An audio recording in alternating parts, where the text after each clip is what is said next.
오늘 말씀을 들으며 해방과 자유함을 누리시기를 축원합니다. 그래서 하나님의 진노를 면할 자, 피할 길이 있어요. 지금까지 너는 하나님의 진노의 대상이야, 이렇게 말했다면 오늘 4절을 보는데 이 4절 가운데 너는 그 진노, 누구도 피할 수 없는 그 진노를, 죄인된 굴레를 벗어버릴 방법과 길이 있어. 오늘 그 길을 저와 함께 발견해 나가시기를 축복합니다. 많은 목사님들이 오늘 본문을 설교를 하시는 목사님들의 설교를 제가 많이 참고하고 주석도 보는데, 본문을 대하지 않고 본문 설교를 하면서 다른 이야기를 하는 경우가 많아요. 저는 좀 지혜가 부족하고 연약하지만 본문을 보자고요. 저의 메시지는 본문 중심이에요. 그래서 오늘 우리에게 주신 본문을 통해서 내게 주시는 말씀이 뭔가, 본문을 예화가 좀 적더라도 오늘 본문에 집중해서 봅시다. 19절 함께 읽습니다. 율법이 말하는 바는 율법 아래에 있는 자들에게 말하는 것이니 이는 모든 입을 막고 온 세상으로 하나님의 심판 아래 있게 하려 함이라. 율법을 주신 이유가 뭐냐면 모든 사람을 심판 아래 두려고. 요즘 우리 부곡동에도 카메라가 들어와서 찍어요. 주정차 위반. 그래서 지난 주중에도 보니까 이 구청 직원들 같은데 현수막을 붙이고 있더라고요. 이곳은 주정차 단속 구간입니다. 그러면서 요즘은 스티커도 안 끊어요. 차로 쫙 다니면서 한번 쫙 찍고 가요. 그리고 5분 있다가 다시 와서 쫙 찍어요. 5분 동안 이 차가 움직이지 않았으면 다 주정차 위반이에요. 5만 원. 여기 교회 앞에 저 골목에 다 세우는 무조건 5만 원. 휴일은 잘 안 찍으니까 오늘은 좀 안심하세요.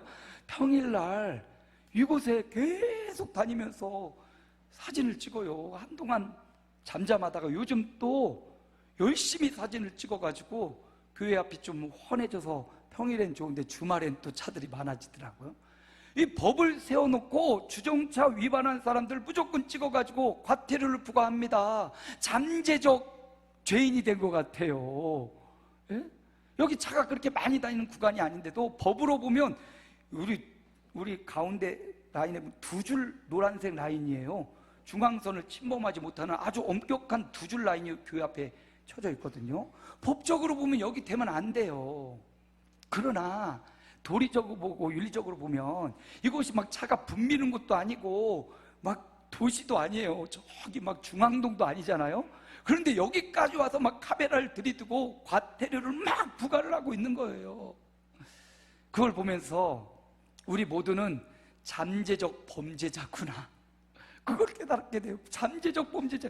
법을 만들어 놓고 그 법의 테두리에 맞지 않으면 무조건 과태료를 막 때려요. 상황과 여건을 따지지도 않고.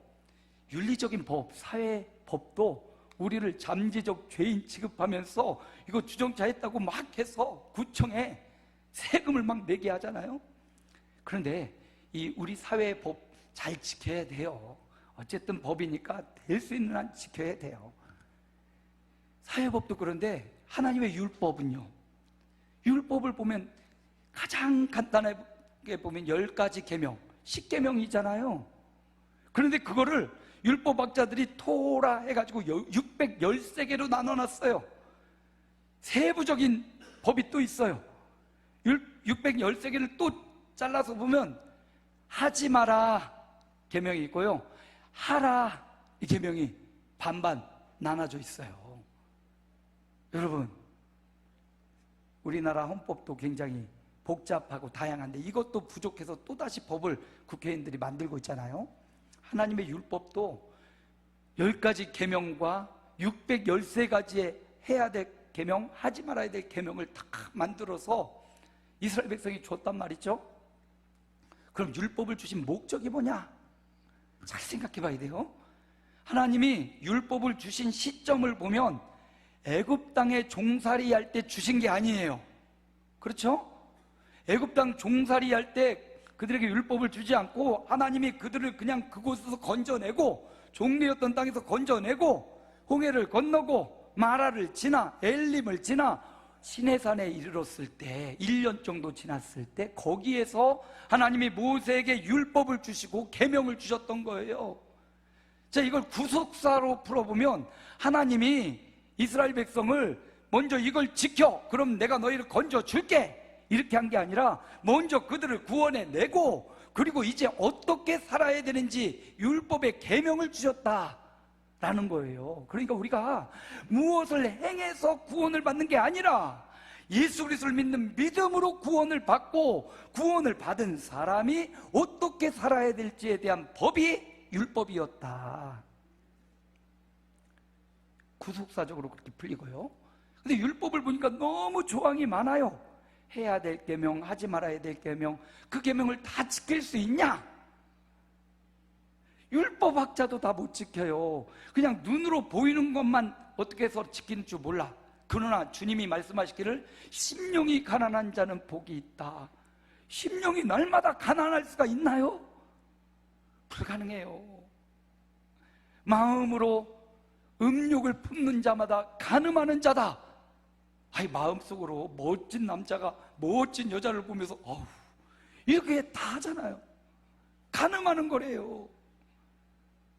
사람 살다 보면 미워하는 사람 없나요? 가장 사랑해서 결혼을 했는데 그 사랑하는 사람이 그렇게 밉대. 언제는 그렇게 사랑했는데 살다 보니 그렇게 꼴보기도 싫대요. 정이 많아 결혼을 했는데 그놈의 정이 싫어서 헤어지고 싶다고 하고요. 박력이 있어서 좋았는데 주먹질을 하니까 싫어지고요. 여러분, 우리 사람에게 주신 이 수많은 하나님의 계명과 율법은요, 다 지켜낼 수가 없어요. 율법을 주신 목적이 20절에 나와요. 지키라고 주신 건데, 지키라고 주신 법의 진정한 목적은 20절이에요. 함께 읽어볼까요? 그러므로 율법의 행위로 그의 앞에 의롭다 하심을 얻을 육체가 없나니 율법으로는 죄를 깨달음이라. 율법으로 구원하려고 주신 게 아니래요. 구원은 출애굽시킬 때 이미 구원해 주셨어요. 1년 후에 시내산에서 계명을 주신 이유는 이제 예수 믿고 구원받았으니, 하나님을 믿고 구원받았으니 이제 거룩한 삶을 살라고 주신 거예요. 구원을 위한 도구가 아니었어요. 뭐를 깨닫기 위한 도구다? 죄를 깨닫기 위한 도구였어요. 사주간 너희는 죄인이야. 너는 우상을 숭배하지, 자기를 숭배하지, 자기 욕망을 따라 살지, 욕심을 따라 살지. 너는 수준과 높은 사람과 차원이 다르고 너는 수준이 낮은 사람이지, 너는 유대인처럼 선민이 아니지. 이렇게 우리가 너는 죄인이야. 죄를 깨닫게 하고 있어요. 뭐가? 율법이 우리가 죄인임을 깨닫게 해요. 613가지를 보면서 또 오늘 뭘 어겼네, 오늘 몇 번째를 어겼네, 오늘 몇 계명을 어겼네, 그럼 나는 뭐다? 나는 죄인이네. 이걸 깨닫게 하려는 거예요. 죄인임을 깨닫는 사람만이 하나님의 은혜를 찾아갈 수 있거든요. 나는 당당해, 나 아무 죄가 없어, 그런 사람이 하나님을 찾을까요? 안 찾아요. 병든 사람이 누구를 찾아요? 의사를 찾아가는 겁니다. 병든 걸 알아야 의사를 찾아가서 진단을 받고 검사를 받아요. 난 안 아픈데? 그러다가 훅 가는 사람 얼마나 많습니까? 마찬가지로 내가 죄인임을 깨닫는 사람이, 그 사람이 하나님의 은혜를 갈망하는 사람이 되는 거예요. 그래서 오늘 사도 바울이 계속해서 덫을 놓듯이 너는 죄인이야, 여기 덫에 걸릴까 아니면 이쪽 덫에 걸릴까, 이방인의 덫, 유대인의 덫, 수준 높은 사람, 수준 낮은 사람, 아픈 사람, 건강한 사람을 다 죄인으로 촘촘한 그물을 매가지고 오늘 너는 어떤데? 나도 죄인이구나, 이걸 깨닫게 하기 위함이에요. 그걸 깨닫는 자가 어떻게 해요? 하나님 앞에 나아가서 회개하죠. 자복하죠. 나 예수 믿고 구원받았는데 난 당당해. 지난주에 말한 대로 그 사람은 1만 달란트 탕감받은 사람과 똑같아요. 1만 달란트 탕감받았으면 이제 죄인이고 탕감받은 자로 감격하며 또 다른 사람들을 사랑하고 다른 사람 용서하고 살아야 되는 거잖아요. 근데 100데나리온이 빚졌다고 잡아들이고 패고 오기 가둬도 주인이 그를 당장 끌어와서 빚을 갚으라고 하잖아요.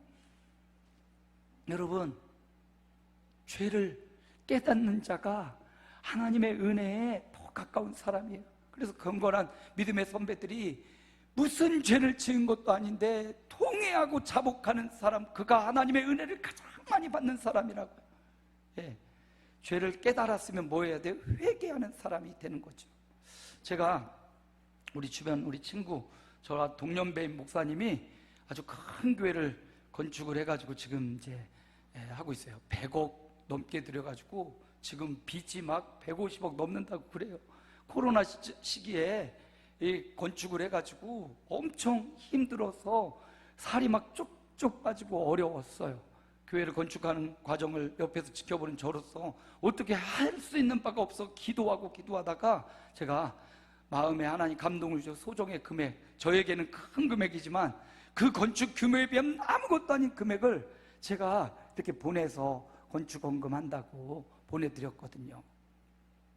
그랬는데 그분이 이제 굉장히 작은 거지만 주변에 목사님들이 이런 일에 동참하지는 않은데 목사님이 이렇게 동참해 주셔서 너무 고맙다고 하면서 성전 봉헌을 하면서 봉헌 감사패를 하나 만들어서 저에게 이렇게 보내줬더라고요. 그래서 아이고, 요즘도 빚에 허덕이고 있어요.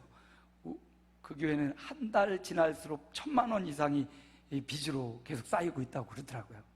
요즘도 힘든데 그 힘든 교회 헌금을 해드리고 제 마음이 그때 기뻤어요. 감사함으로 했어요. 근데 어느 날 지나고 나니까 제가 그 목사님을 만나면 무언가 내가 이 사람에게 어려울 때 뭔가를 했으니 저 사람도 나에게 뭔가 베풀어야 되지 않나라는 보상심리가 제 안에 흐르고 있더라고요. 이걸 발견한 거예요. 하나님, 내가 이렇게 사악하네요. 그분이 그렇게 어려울 때, 지금도 우리 교회 뭐 힘들긴 힘들죠. 우리 교회도 크지만 우리 교회도 빚이 있고 하지만 우리 교회 어떻게 운영되잖아요. 그 교회는 지날 때마다 1,000만 원 빚이래요.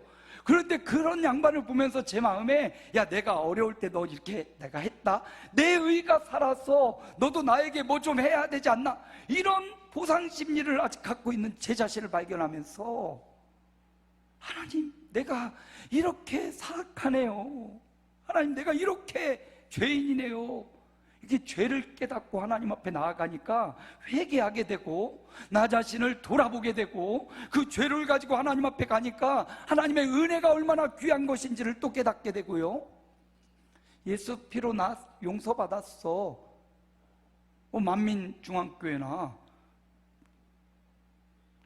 예수 중심교회, 나 예수님으로 다 해결됐어, 나 아무렇지도 않아, 그렇게 살 수도 있지만 성경은 그렇게 말하지 않거든요.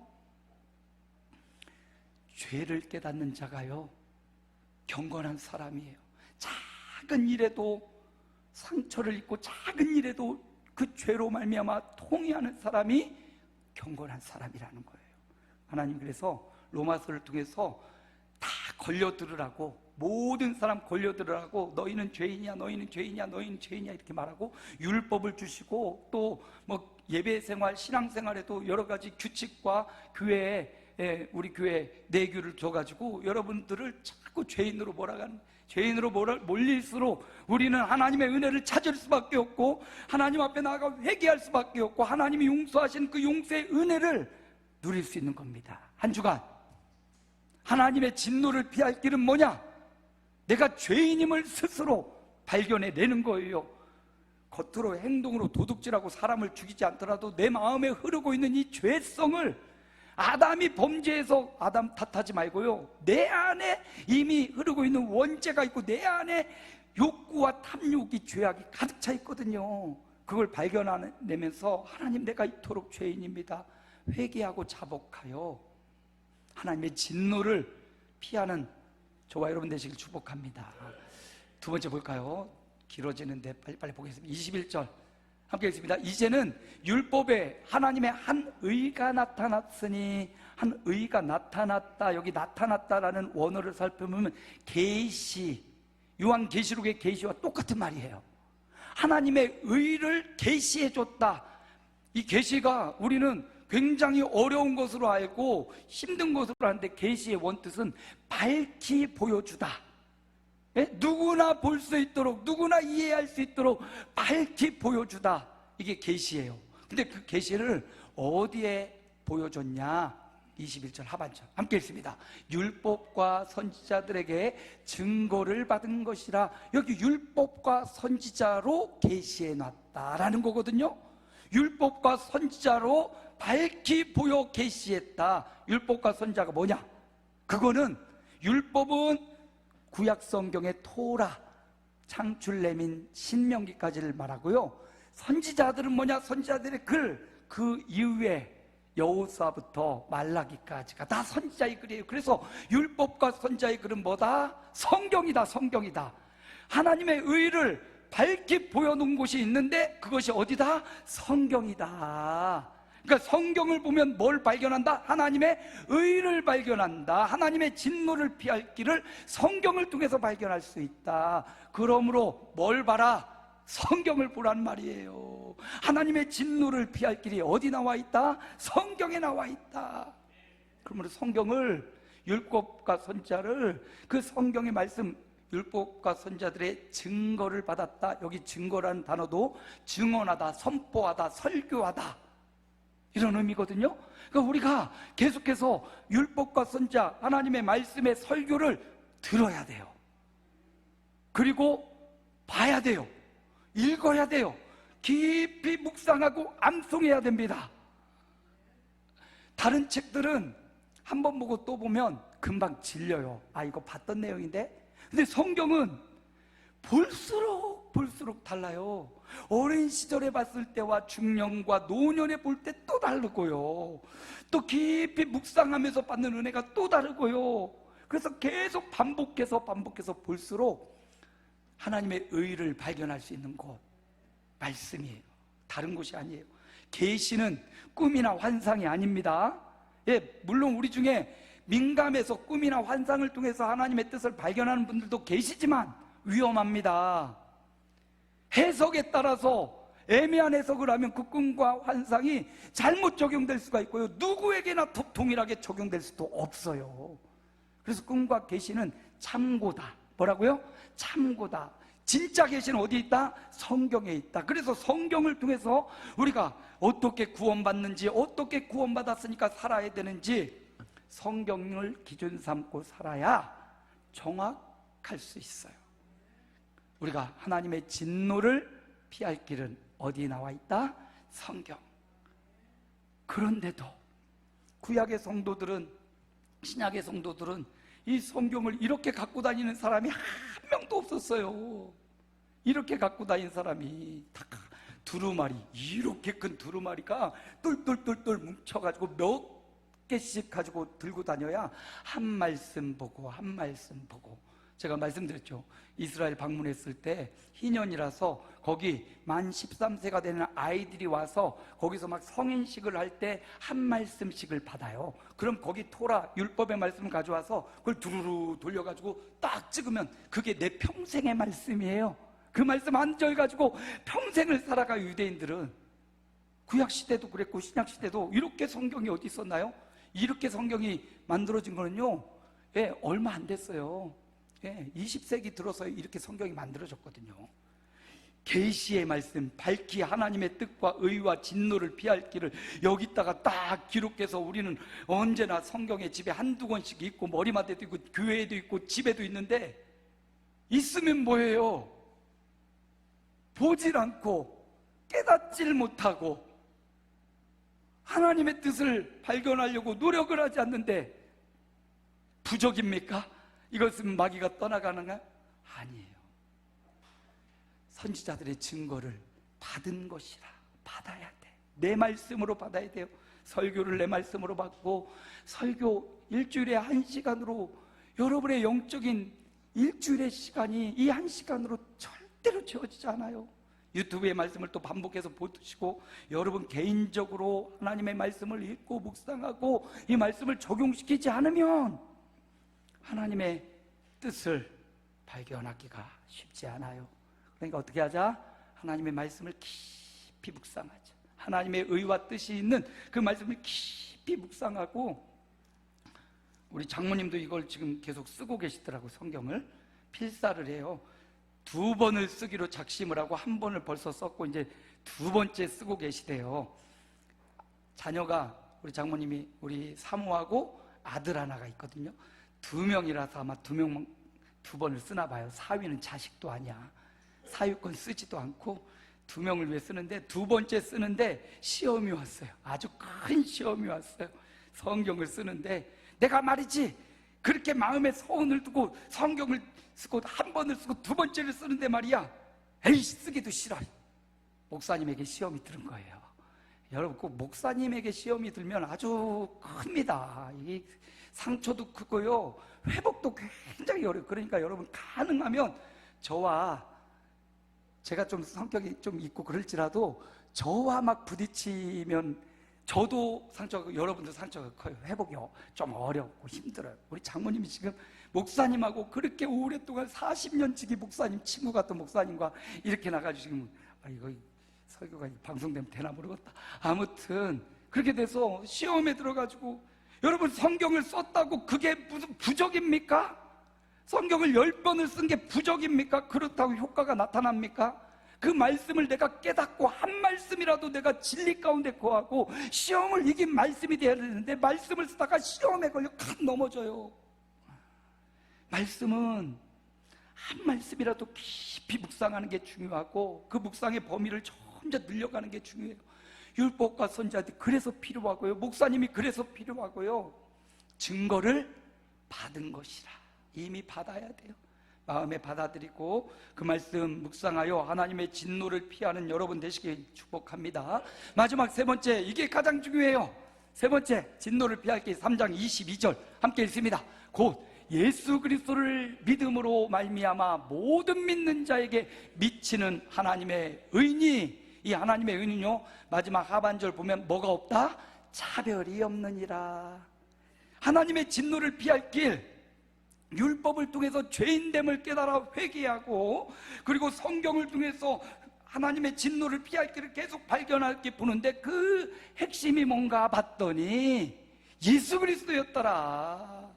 예수님이 하나님의 아들로 이 땅에 오셔서 저와 여러분의 모든 죄를 대신하여 하나님이 제물돼서 죽어주셔서 그 예수님을 믿는 믿음이 우리로 하여금 하나님의 진노를 면하게 하는 유일한 길이더라. 다른 길이 없어요. 내가 곧 길이요 진리요. 예수님 외에는 그 어떤 누구도 하나님을 만나는 길, 진노를 면할 길이 아니다.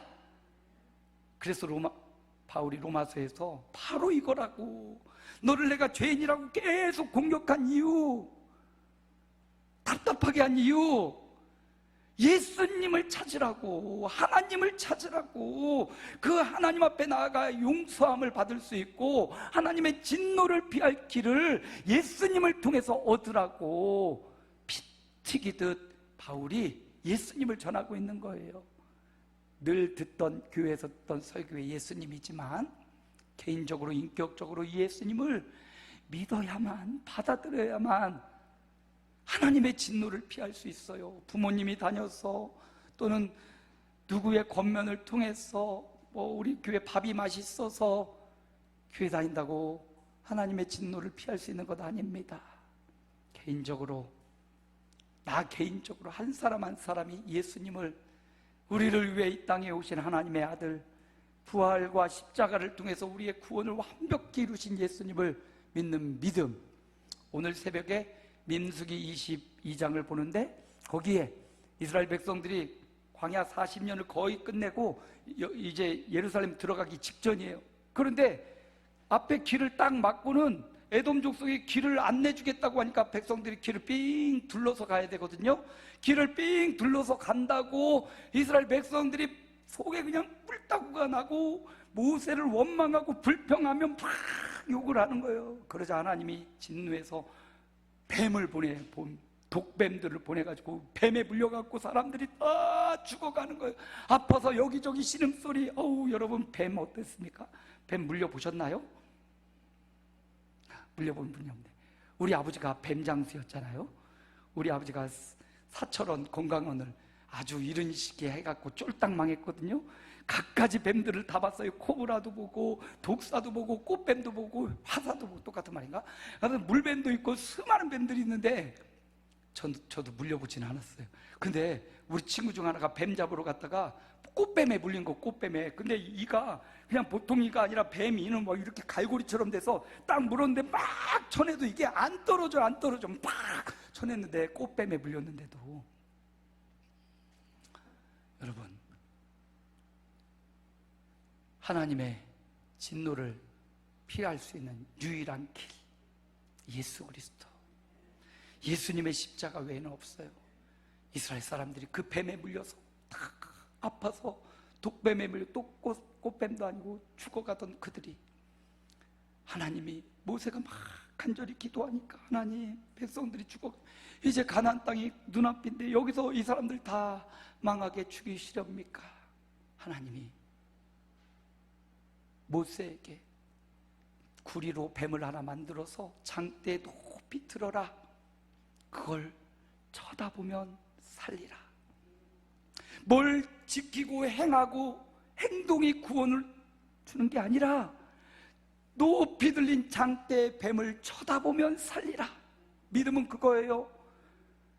예수 그리스도를 나의 구주, 내 모든 죄를 사하실 분으로 내가 인격적 대인주로 믿으면 구원을 받으리라. 믿으면 구원을 받아요. 이제 구원받았으니 어떻게 살아야 되는지가 또 성경에 나오는데요, 일단은 구원이 중요해. 하나님의 진노를 면하는 게 첫 번째예요. 그 다음에 성화를 위해 믿는 사람으로 어떻게 살아갈지가 또 성경에 많이 나오고요. 오늘 말씀을 통해서 죄인임이 확정되고 증거되었다면 제 예수 그리스도의 은혜로 죄사함 받고, 예수 그리스도의 은혜로 차별이 없는 하나님의 은혜, 이방인이나 유대인이나 차원 높으나 차원이 낮으나 똑똑하나 미련하나 차별 없이 예수 믿는 그 믿음을 보고 건져주고, 바라본 즉 쳐다본 즉 살리라, 믿는 즉 살리라. 이 생명의 역사가 저와 여러분에게도, 또 저와 여러분을 만나는 사람들에게도 전파되는 한 주간이 되시기를 예수님의 이름으로 축원합니다.